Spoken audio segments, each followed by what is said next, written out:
How's it going, Jack Tackers, and welcome back to another video for you guys. Today, I'm going to be doing my review for Creed 3. A little late to this, but that's okay. Life just got in the way. But now it's time to talk about the third installment in the Creed franchise and the ninth installment in the Rocky franchise, although Rocky is not in this movie. And we'll talk about that a little later in this review. But overall, what were my thoughts on this movie? Did I like it? Did I hate it?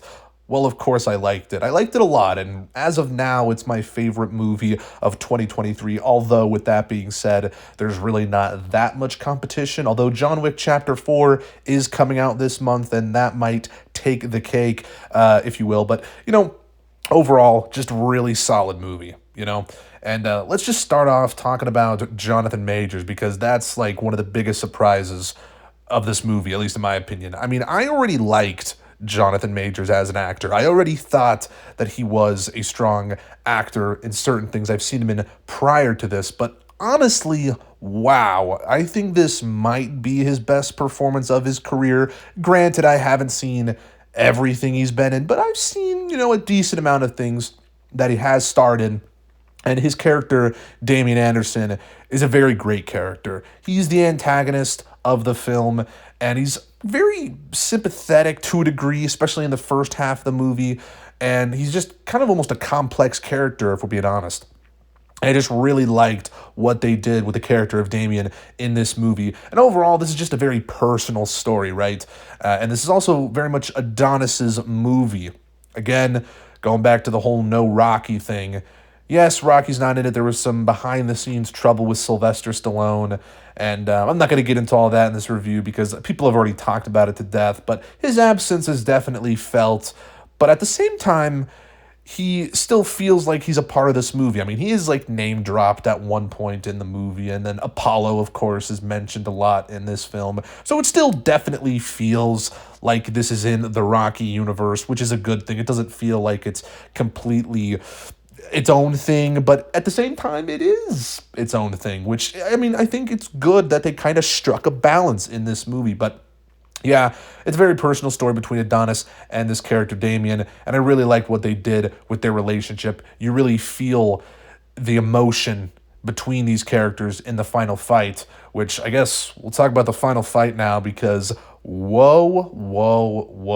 That was crazy, just very intense. I mean, overall, this movie's very intense, and I really appreciate that aspect, of course. But, I mean, this final fight especially was very dreamlike, almost. I mean, with the jail cell appearing in the ring and the audience kind of being absent from the stands, and then you have, it's all quiet, there's not a lot of music, and it's just Damien and Adonis fighting, and also there's like fog and stuff. It was very dreamlike, and the editing was off the charts. The cinematography was off the charts. Michael B. Jordan, he actually directed this movie, and that is just another surprise because it's really well directed. He did a great job at directing this movie, and Michael B. Jordan not only was a fantastic director, he was a fantastic actor in this movie, but he's been great as Adonis through all of these movies, but he still delivers in this film, of course. I mean, you have that scene, spoiler warning, of course, where his mother is dying, and he's just, man, he's letting it all out. It's absolutely heartbreaking, and Michael B. Jordan, in that moment, it's just really good stuff. And he did not disappoint in this movie, which is very good, and I'm glad that he is a very good director because, holy crap, I would love to see more movies directed by him. He's a very talented guy. And he's going places. He's already gone places. I mean, he's he's been in a lot of things already, but, I think his directorial career could continue, and I think that is really good. But overall, the cinematography in that final fight was just amazing, and I loved that it did kind of feel dreamlike. It felt very different for the Rocky franchise in that moment and in that whole sequence, because I feel like we hadn't necessarily seen something like that, at least to this scale, before, and I kind of liked that. And I loved the slowed down version of that oh so recognizable music. It's either the final bell or going the distance. I don't exactly know the title of the piece of music that, the da na na na na na. It always plays after Rocky wins, and it plays like a slowed down version after Adonis wins this fight. Loved that, got goosebumps, cinema, really enjoyed that. Also really enjoyed the final conversation after the fight in the locker room between Adonis and Damien, because it made me a little misty-eyed, I'm not gonna lie. I teared up a little bit, and Damien finally admitting that, they were just kids, and that basically Damien was in the wrong. And yeah, it was just a very touching scene between these two characters, and I think I really loved what they did with their relationship. And a lot of this comes down to the fact that, again, Jonathan Majors, Michael B. Jordan, fantastic performances, and that scene just worked really well. But also, it was really good dialogue and really well written, if we're being honest. So, of course, that is why that final scene works just on another level.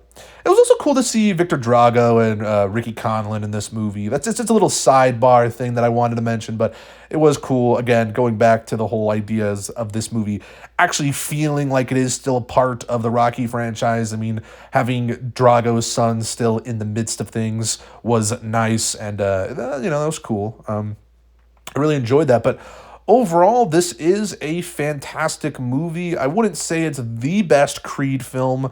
I don't know. I mean, my rankings are all over the place with this franchise. I honestly like all of these movies, and if you saw my Rocky Review-a-thon series where I reviewed every Rocky movie and the first two Creed films, you'll know that, yeah, I pretty much like all of these movies. Of course, there are some hiccups along the way, but this is a solid installment in the Rocky franchise. And apparently, the Creed series is going to be expanding more and more. I believe we're getting a fourth Creed film. Hopefully, Rocky returns for that.